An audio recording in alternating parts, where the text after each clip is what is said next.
This is what happens when the world's biggest aid donor suddenly stops sending money. Families ordered to evacuate their sick loved ones from this hospital in the mountains of western Thailand. Days later, the hospital deserted, its front gate locked shut. This is a refugee camp for tens of thousands of people who fled the civil war across the nearby border in neighboring Myanmar. The hospital here largely depended on U.S. government funding, which suddenly stopped. And now, nearly 2 weeks later, there isn't a single doctor on duty for this community of more than 30,000 people. It's a 30-minute drive from this sprawling refugee camp to the nearest Thai hospital. The director here shocked by the sudden closure of the camp hospital. Has this been stressful, these last 2 weeks for you? Yes, I think so. So dangerous. His facility has to suddenly absorb some of the refugee camp's patients. And that includes 32-year-old Mary. Is this your first baby? Yeah. You're going to be a mama soon. You're going to be a mother. Yeah. Suffering high blood pressure, she was rushed to this maternity ward this morning and is now in labor, far from her family and home at the camp. I just want to ask the U.S. government why they have to stop helping the refugees.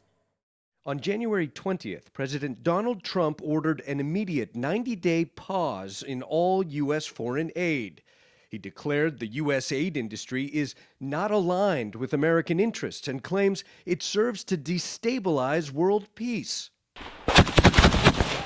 For years, Myanmar has been ripped apart by a brutal civil war. A military dictatorship that seized power in a coup in 2021, battling numerous insurgent groups. The conflicts forced more than 3 million people to flee their homes.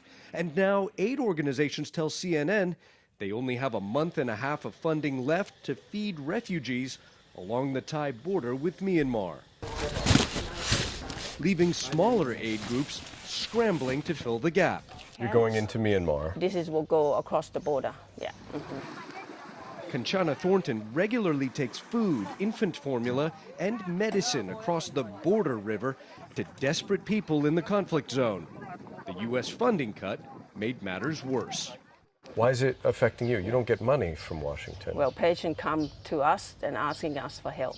Because they're not getting it from the original. Yeah, because they're not getting support that they should from the NGO that got the funding cut. Everywhere we go in this poverty-stricken border region, we hear about basic services disrupted and aid workers being laid off. This clinic treats nearly 500 patients a day. It receives nearly 20% of its funding from the U.S. government. Washington has been sending money here for at least 20 years, but now all of that has stopped. Uncertainty now felt by Rebecca and her 9-year-old daughter, Rosella. Yeah, can you show me your favorite pictures? They're residents of the refugee camp who had to move out of the hospital when it shut down last month. Even though Rosella was born with a bone condition, she needs oxygen around the clock. My daughter needs the hospital to be open, Rebecca says, and so do I, because I'm pregnant. The cut in U.S. funding means this pregnant mother no longer has access to a doctor, and she doesn't know how much longer her daughter's oxygen will last. Ivan Watson, CNN, on the Thailand-Myanmar border.